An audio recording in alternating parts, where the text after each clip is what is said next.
Do we dare? We dare.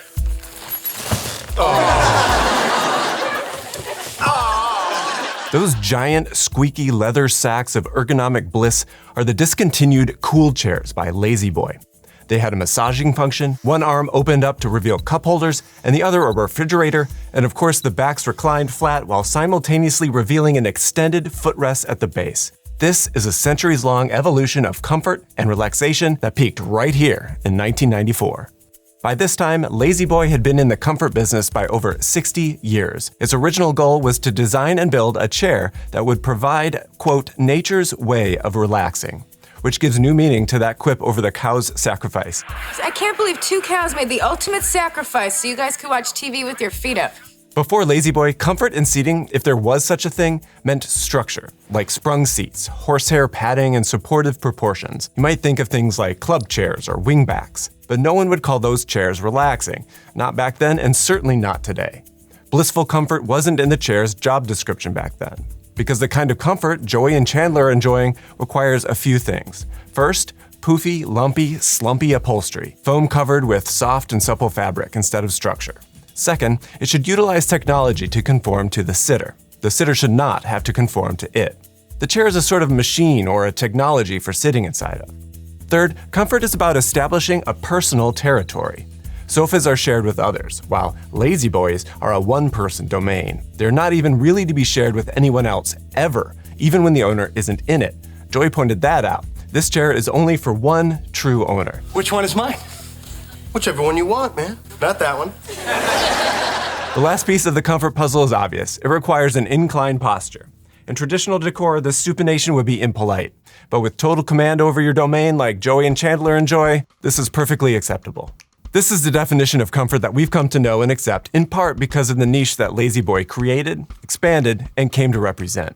While the company's dominance has slipped since the Friend days, its cultural impact lingers as strongly as ever, and in places that you might not expect. Of course, their successful furniture business shaped how we think about furniture design and interior decor. But interestingly, they've been critical players in how that we think about our bodies and our health in the spaces of our homes. Because when cousins Edward Nabush and Edwin Shoemaker got together in the late 1920s in Monroe, Michigan, they sought to design a mechanical chair for a very specific purpose. Back then, reclining postures, especially in the outdoors, was understood to have restorative health benefits.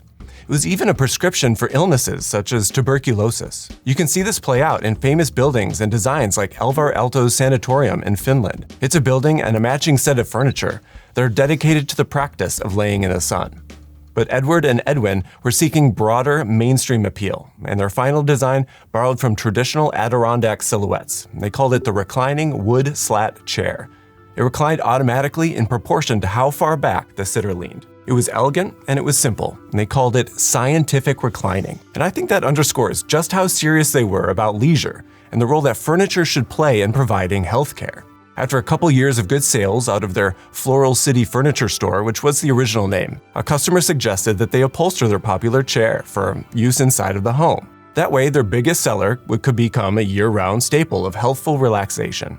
By this time, in the early 1930s, there were already a few chairs that had a similar suite of functionality. You might think of things like barber chairs or dentist chairs. The first chair that was like this, that ventured from medical use into the home, was the Wilson's adjustable chair that dated all the way back to the 1870s. It could do many of the same actions. It could recline, it has a footrest, and numerous points of adjustability. It was just super complicated and it was really heavy, and took lots of fiddling with hinges and stoppers to be able to reconfigure. At first, La-Z-Boys, as they would become to be called through a naming competition, they looked like a typical upholstered chair that you may find in any average home. The cousins' genius was in the engineering and the ease of use, and the customizability. Not only of the mechanized posture system, but also with the choices of the fabrics, and how the seams were detailed according to the customer's preferences. This customizability and simplicity is what propelled them past competitors like Bark Lounger, who actually beat them to market with a very similar product. So it was clear all along that La-Z-Boy was never going to grow their business by appealing to traditional customer expectations for their furniture, like elegant aesthetics. Instead, the cousins continued leveraging their technical triumphs as mechanized means to a more healthful life. The first marketing slogan was recline, relax, recuperate. They sought to shift the role of relaxation and thus comfort from a prescription for the ailing and the elderly to an important restorative activity for almost anyone. The company sought to provide a place of respite from the daily toils and minimal fuss, all delivered in a neat, fully upholstered, and fully mechanized package. The brand continued its ethos of innovation throughout the 1950s, including the incorporation of the cleverly named automatic mechanism. That's O-T-T-O-matic, like ottoman or footstool. The automatic mechanism is the original name for that extendable footrest thing. But by now, they had a few new competitors. For instance, that's when the iconic Eames Lounge Chair was introduced. While it looks quite a bit different than the Lazy Boy, you might be surprised by how much those two chairs, how much they share in common. For one, they both show up in the pilot episode of the sitcom Frasier, which debuted only a year before Friends. In this episode, Frasier's dad Martin moves into Frasier's beautiful brand new Seattle apartment. Martin insists that his old Lazy Boy find a place in the living area. After the blowout argument, Frasier concedes and retreats to his favorite Eames chair, overlooking the city skyline. The contrasting chairs reveal the characters' differences, but their fundamental similarities show just how much they're cut from the same cloth. And the same is true for the chairs. Both were designed out of an interest in the healing power of rest. The Eames sought to create, quote, a special refuge from the strains of modern living. The designers, they originally developed the plywood bending technology during World War II. This is their famous leg splint that was used for holding broken legs before it would be used for holding bodies in the chair. And this chair is also made in Michigan, only a few hours away from Monroe. So it's easy to connect back to that same Scandinavian roots. Also, if you look at the advertisement of the two, you can find even more similarities. They're both shown with a person seated and a cutout floating on a blank page. This choice, I think, foreshadows the spatial challenge of lounge chairs like these in general. They do not really fit inside of rooms very comfortably. They can't go against walls, or they won't be able to swivel or recline, so they end up just floating out in the middle of a room somewhere. And here is where the real differences between the two approaches to lounging begin to reveal themselves. The wood in the Eames version creates a smooth, hard shell on the outside that seems to protect the sitter, but it also makes the chair look more like a sculpture sitting out in the middle of the living room. That might sound a little pretentious, and maybe it is, but the backside isn't a particularly terrible view. Meanwhile, the Lazy Boy, it's upholstered all the way around. And the back, well, it's definitely the back. And little thought is given to those that encounter it from this side, even though the chair requires that it sit out in the middle of the room. And a lot of people, except for the sitter, will encounter it from this side. Then there's the fact that the upholstery, and thus the visual weight, is taken right down to the ground. It's unsegmented, so as to appear as monolithic as possible. If you contrast that with the Eames version, where the upholstered parts are almost hidden, while the rest of the chair is broken into smaller pieces, that lightens its weight visually. Then the entire thing is held off of the ground by a dark metal spider-like set of legs. And that makes it seem like it's floating, suspended in the air. You might think of it like a highly crafted adult cradle. And you just look at this advertisement where it's literally called a man's chair, but the image shows a baby sitting inside. Meanwhile, you're meant to sink right down inside of a Lazy Boy, just like Joey and Chandler do. And Dad can't be pried out, according to this advertisement. The ethos behind both chairs was to embrace new technology and production, to make it affordable, and to create furniture that encourages lounging as a means to a more healthy life. For the Eames, it wasn't the furniture that was the machine. It was how machines could make new kinds of furniture. It doesn't really have mechanisms or moving parts, just finely crafted materials. Lazy Boy were interested in the furniture as a machine with fully mass-produced materials. And soon, Lazy Boy would get swept up in the orbit of another technology that it wouldn't be able to break from.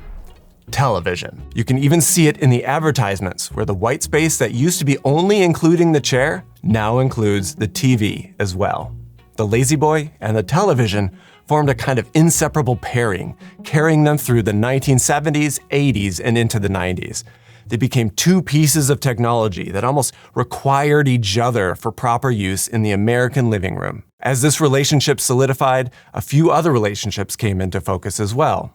First, the look of the chair began taking on a more characteristic Lazy Boy look. The button tufting, the channeled backs, the pillowy sections and rounded edges filled out its bulk. Not only is the foam under these, but it's clear that there are mechanisms too. The earth tones and the tweeds and the nubby synthetics round out the package until it looks more like Martin's perfect example with the duct tape. This is a thing that anchored the majority of living rooms across the United States throughout the 1970s and 80s. The proliferation was aided by advertising and television portrayals, but by the time that we reached Joey and Chandler's living rooms, and obviously Frasier's, the dream was already just about over. Sure, Lazy Boy experimented with ways the chair could evolve with new technology, but loading it up with gadgets just meant it was obsolete as soon as it hit the customer's living room. Another tide was turning too. By now, we've all heard of the evidence around health dangers of sitting and how we're sitting too much. Doctors have a warning for anyone with a job that has you sitting for a very long period of time.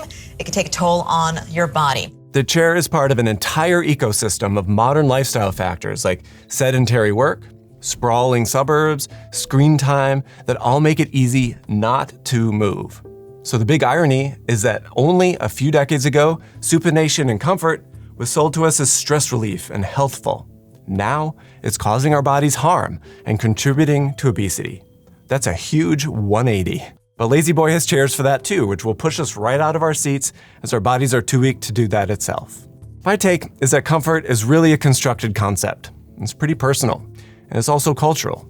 I have no doubt that Frasier feels legitimately comfortable in his Eames chair, and that Joey, Chandler, and Martin are comfortable in their chairs too. Martin gives a heartfelt speech in his pilot episode about his love for his chair.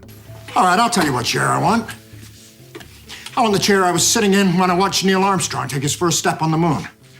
And when the U.S. hockey team beat the Russians in the '80 Olympics. And even though each point he makes involves a television, like watching the moon landing or the U.S. hockey team beat the Russians, it also includes being awakened by a kiss of his loving wife when he falls asleep in front of the TV. So look, there is no judgment coming from me about good or bad design, or something being expensive or cheap, or TV watching. I don't think liking architecture or design is about any of that anyway. My hope is to be able to appreciate all of it. In fact, I love that one of the plot points in Frasier's season 9 is that he rebuilds Martin's chair stitch for stitch. And after that, Martin's chair is actually a replica. I contacted a master builder, showed him some photographs, and had him duplicate it. Every detail is carefully considered to appear as perfect as possible, and they do that because of what it means to him and his dad. And that's the most important thing to both of them. But of course, today there's so much more that you can do from the comfort of your Lazy Boy than just watch TV to regulate yourself and the world that's around you. Sure, you can buy more stuff on your phone, or you could join me in becoming part of something much bigger. I'm a member of Planet Wild.